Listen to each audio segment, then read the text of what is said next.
Rome, a beautiful city full of history, food, and so much more.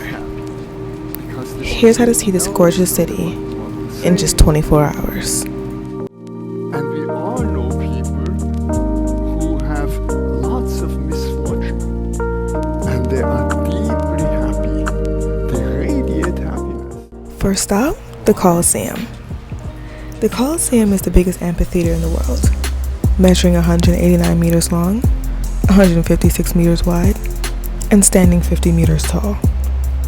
And when I tell you your legs will feel all those meters, I definitely mean it. According to our tour guide, the best place to start actually was the Colosseum. The ticket that we purchased included the Colosseum, the Palatine, and the Roman Forum. Now, depending on whichever ticket you decide to purchase, the Colosseum is split into different levels, and certain tickets will take you into certain levels. Ours took us to the upper levels and inside to discover more artifacts.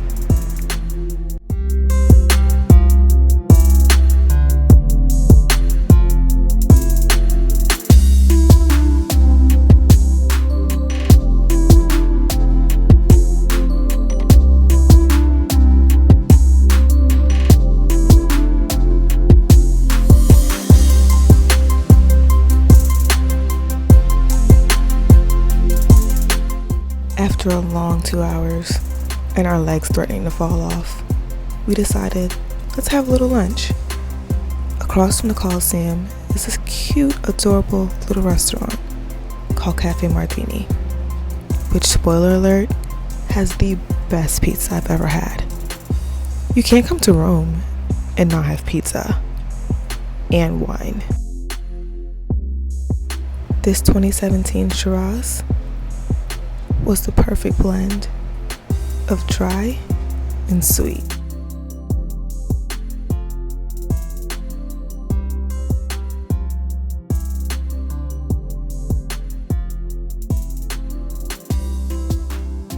I don't know why Papa John's continues to lie.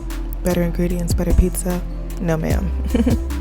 That's all Italy. I think I'm convinced I ate half of this pizza on my own, especially the veggie pizza. So if you're ever in Italy and you're by the Colosseum, Cafe Martini. Amazing service, super clean, amazing food, gorgeous view, and a breathtaking ambiance. After lunch, we had to walk off all those carbs. What better place to do it than the Roman Forum?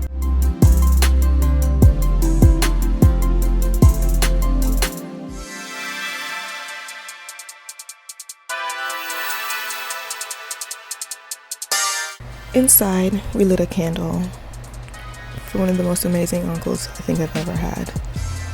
Passed away a couple years ago. Rest in peace.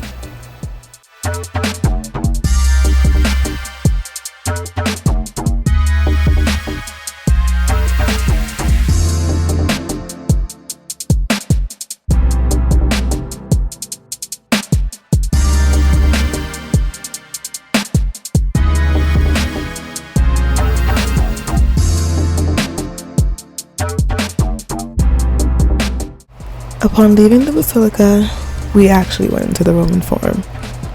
We had to go see where Julius Caesar was cremated. This place has the best views, and it was actually the first place I could take my mask off. Because, oh, by the way, your masks are required in every part of Rome. And it's no easy feat walking through those heat with your mask on, but better safe than sorry. This place looked like something out of a movie. I'm looking back at the footage and I still can't even believe it's a real place. We actually walked on those cobblestones. Also, shout out to Ted Baker London because those jellies got me through the day.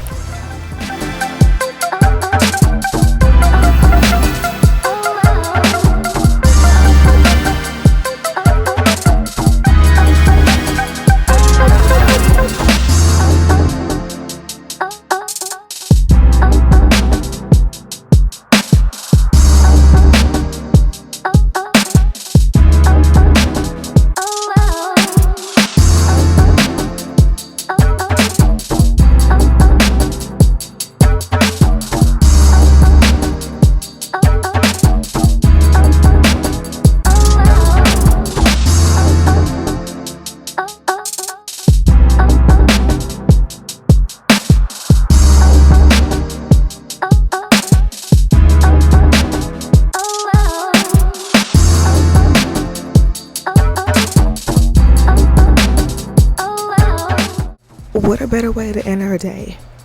We found this cute little cafe. I'm not even gonna try to pronounce it because I might mess it up. But let me tell you, y'all know the vibes. Gelato and cappuccino. Come on now. Anybody else lactose but still eat ice cream? I'm telling you, gelato's better than ice cream, number one. And number two, it's perfectly okay. It's the best excuse. Just take some lactose pills, you be alright. Oh, and these potato chips, baby. Lay's could never. I don't know where they get the potatoes from in Rome, but baby. And this cappuccino, first of all, it's the first cappuccino that hasn't made me fall asleep. So Starbucks, take notes, please.